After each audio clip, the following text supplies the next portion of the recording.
Hello, and welcome to the Core Brands podcast again after the summer. So, this is a new format. So, I am starting to include video, and the plan is also to record more short solo episodes for this new season. And I wasn't actually planning to start recording up until maybe October, November.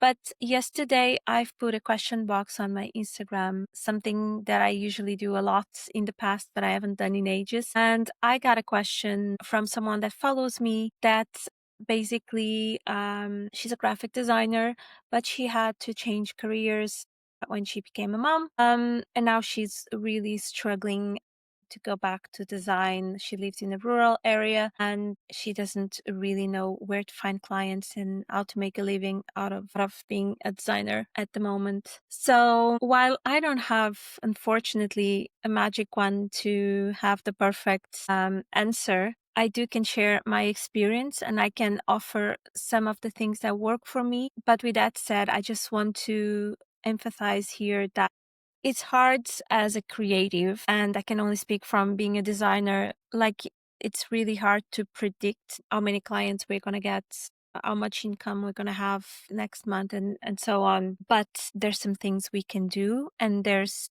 some other things we can do as well to take advantage of the slower seasons in our business. So without rambling too much, and just to kind of like get into the conversation, when I started working as a designer on my own business, I also was in a similar position as this follower, because while I graduated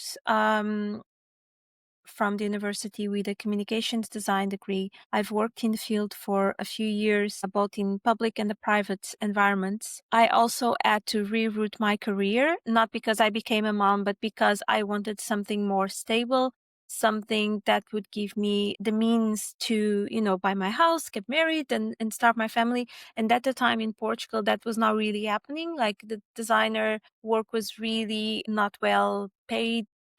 There was a lot of instability. So I kind of like changed my career at that point. There's an episode on season 1 where I actually tell that story. So for many years, I kind of like grew my professional path into more admin and then more into data analytics. And the last one, I was more involved in project management. So I was a PMO, which, if we think about it, has nothing to do with design. And so all my projects and all the work that I've done for clients before, for other companies, they were kind of like in the past. So I didn't really thought much about it. However, I always kept my subscriptions and I always did some personal projects for friends. So I was always up to date in the technology and with the design world, which I think it's really important. Yeah, so I'm hoping I'm not going much off topic here. Okay, so then on that last job that I had, like normal job as I call it, things didn't work really well for me, and I went to a point in my life where I think I was 37 or 38.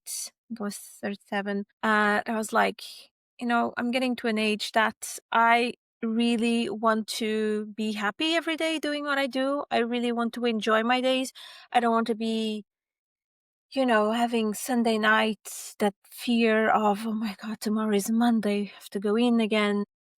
That kind of like ended up being my trigger to go back to design, because I could be designing 24 hours every single day and I'm the happiest kid in the world. I just love it. So what I did at that time, with no clients, no portfolio, knowing no one in Ireland, just for context, I was never a designer in Ireland. All my friends, everybody that knew me here, they knew me as a project manager, a data analyst, business operations analyst. Nobody ever associated me as a creative or designer, except for my PowerPoints. They were the best.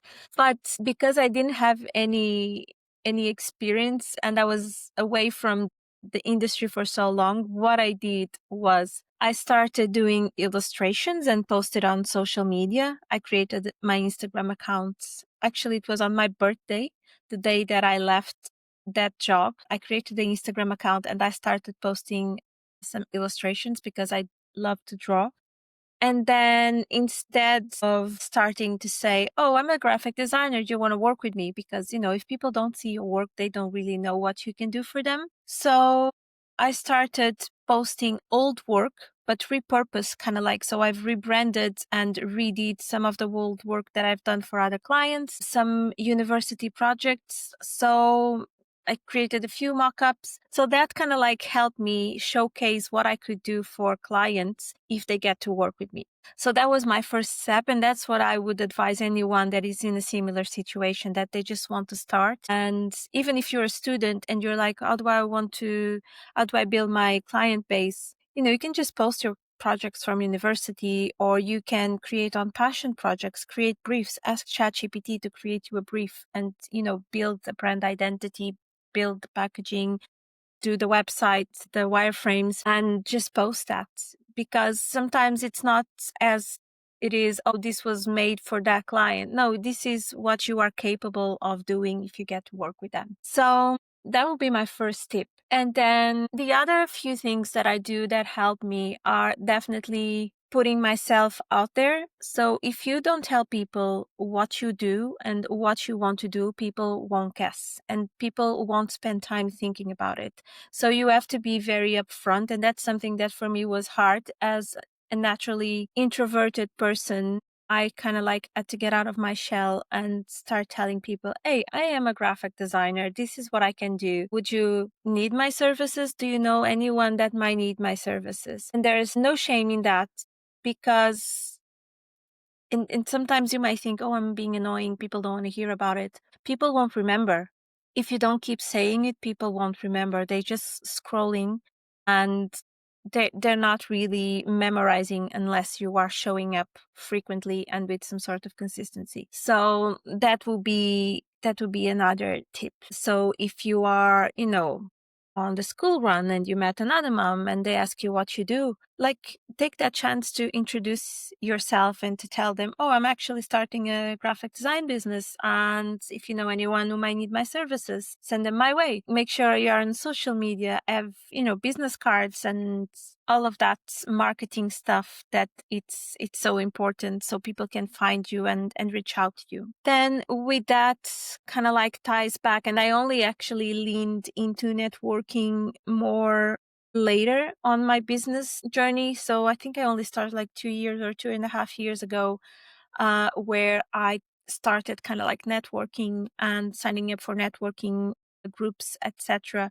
And that does not necessarily directly gives me clients or work, but it has helped me building a core group of people that are my supporters and that they can say my name in other environments and other events. And that happened in the past. I get clients from an ex-client that was at an event where I was not in, and she recommended me, and I ended up getting 2 projects from that situation. While I was not in the networking event, someone reminded them about my work and my services, and that worked well for me.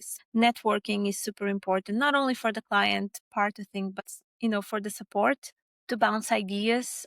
It's a really good idea.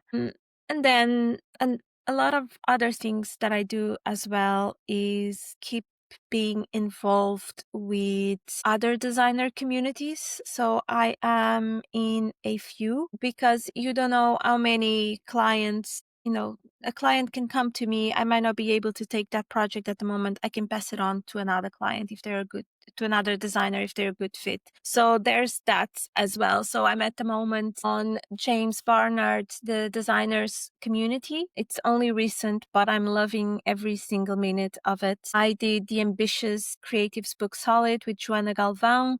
I'm still on their Slack group. While I'm not a paying member anymore. I'm still around in their Slack group, and it's great for community building, for sharing of resources and support. And with that, Joana Galvão has a book written with, oh God, what's the name again?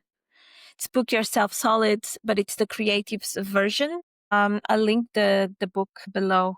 Can't remember the name of the co-author. It's the original from the other series of the Book Yourself Solid. But anyway, that book is gold, literally gold. Like, you have so many strategies there where you can find new clients without spending any money on advertisement and anything like that. So I would highly recommend that book as well. And yeah, like, talking about advertisement, I've done ads before. I've boosted posts and they worked really well for me too. I haven't done that in a while now, or not so often. But if you have some money, and it doesn't need to be much that you can invest in ads, I would recommend as well as an add-on strategy. I wouldn't focus only on that. So yeah, I think that's all I have to share. I hope this is helpful for the person that sent me the question, but also if you are out there and if you enjoyed this video, I hope this was valuable. As I said at the beginning of the conversation, my aim is really to record